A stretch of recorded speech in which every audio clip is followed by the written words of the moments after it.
Hello बच्चों, बेटा यहाँ वापस एक पैराबोला का क्वेश्चन है, पीवाई क्यू है। पैराबोला की इक्वेशन दी है Y square equal to 4x, और हमें एक ट्रेपीजियम दिया हुआ है ए बी सी डी, जिसमें कंडीशन क्या दी है बेटा बेटा जो ए डी और बी सी है, ये दोनों साइड्स वाई एक्सिस के पैरेलल है, ए डी और बी सी।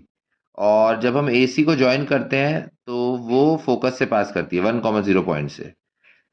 ठीक है, एबीसीडी एक ट्रेपेजियम बनता है, एडी और बीसी वाई एक्सिस के पैरेलल है, और एसी डायगोनल होगी, वो फोकस से पास करती है, और उसका लेंथ दिया हुआ 25/4।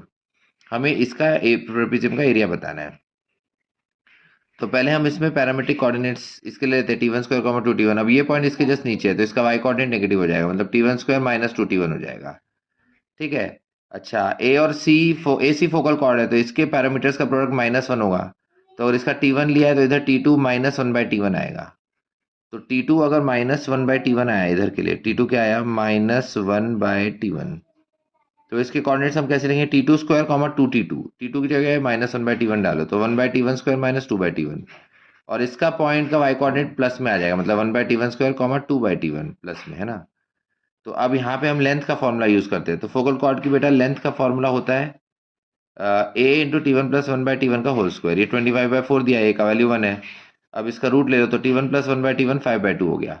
टी1 की वैल्यू पॉजिटिव लेनी है, तो इसका मतलब ये 2 सेटिस्फाई करेगा, 2 प्लस हाफ 5/2 होता है, तो टी1 2 आ गया।